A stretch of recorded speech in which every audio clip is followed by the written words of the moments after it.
Hoy, gusgusin. Diyan na ba yung bangkay ng lola mo?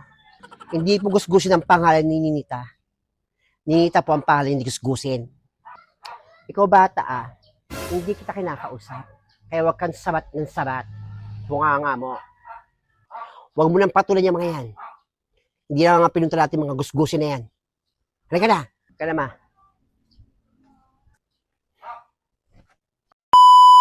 Ay, salamat. Hapon na naman. Bisa mo na, Ninita. Pilisente mo nga ako. Madali ka eh. Oh, ba't nagtatakbuhan itong mga batang to? Parang mga hindi bilang mga dalaga. May mga himulmul na eh. Mukhang magandang eksena to sa inyo. Ano ba eksena ang pinagsasabi mo? Ano eksena? Di ba nandiyan si Blandina pati yung nanay niya? Oh, dumating dyan. Oh, bonggang bungangaan to. Hay, ganisa mo. Oo nga, no. Hoy, Felisa. Ba't nagmamadali kayo? Nagtatakbuhan kayong dalawa. Dumating po kasi si Aling Blandina pati yung nanay niya nandiyan na po sa loob. Sabi ni Ninita, mukhang magkakaroon ng eksena. Kaya nagmamadali po kami para masaksiyan ko. Talaga? Magkakaroon ng malaking eksena at nandiyan si Blandina pati yung nanay niyang Marites. Mukha nga. Totoo ba yun, Ninita? Opo, Aling Feli. Dumating po dyan sila, Tita Blandina, pati yung nanay niyang si Marites. Abangay lang ako rito. Pag may ingay, pag may usok, may apoy. Sige po. Halika, bisan mo. Pelisa! Eksena ng taon.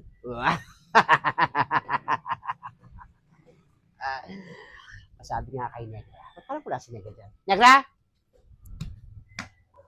Bisa mo, gusto kong makinig. Felisa, huwag lang pumunta doon.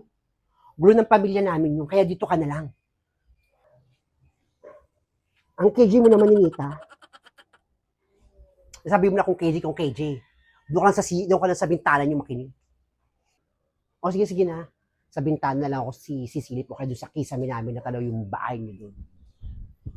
Gusto ko pa makita kung paano magrambulan yung mga angkan nyo eh.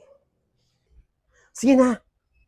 Awin ng pamilya namin yan. Gulo ng pamilya namin yan. Kaya huwag ka nang ang gulo ng pamilya mo, Ninita. Diyan ka na. Hoy, babae. Saan ka nang galing? Yan lamang sa labas, kumain lang kami ng halo-halo ni Ninita. Bruhang to, sweat pa, halo-halo na lang. Nagsisi ako kay Ninita, sabi ko punta ako doon sa kanila eh. Ba't naman nabibisit ka kay Ninita magkasama lang kayong dalawa kanina. Kasi, pakaramdam ko, magkakaroon magandang skandalo o eksena dyan. Sasabi mo eksena. Nandiyan po si, Aling Blandina, pati yung nanay niya. Malamang mag-aaway yung pati si Aling Adelpa. Sira ulo ka. Patanin si Aling Adelpa, yun yung abo na.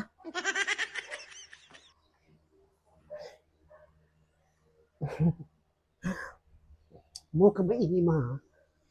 Sinabi sa akin ni Ninita, buhay pa rin yung lola niya. Nandun lang sa kwarto. Huh? Kaya ginagawa yung ganitong eksena para makaganti kay Aling Blandina pati sa nanay niyang Martes. Dahil nga sa ginawa niyang pagkikidnap at pinahirapan doon yung matandang si Aling Adelpa. Kaya ito yung pagkakataon para makapaghiganti. Totoo ba yung mga pinagsasabi mo? Ha, Felisa? Yung bunganga mo talaga. Oo, totoo. Sabi sa akin ni Ninita kanina. Kaya parang narinig ko yan eh. Parang nalipungatan ako. Tama, ma. Hindi ka nalipungatan. Tama yung mga narinig mo. Sabi ko na eh. Mulat na yung tenga ko eh. Tama yung narinig ko eh. Kaya ngayon, abang-abang tayo. Huwag muna tayo din pumunta. Gulo ng ibang pamilya yun. Tama na yan. Maghugas ka na ng plato. Isa ka rin na, pa-KG mo ma. Meron ako maghuhugas ng plato. Anong KG pa sasabihin mo? Maghugas, sipain kita. Maghugas na dahil. Oo na. Nakakainis. Paano to? Kaya pa pala si Aling Adelpha. Makasiglit mo. A few moments later. Parang wala namang nangyayari. Makapunta nga kay Negra pati kay Faye na maipakalat yung impormasyon.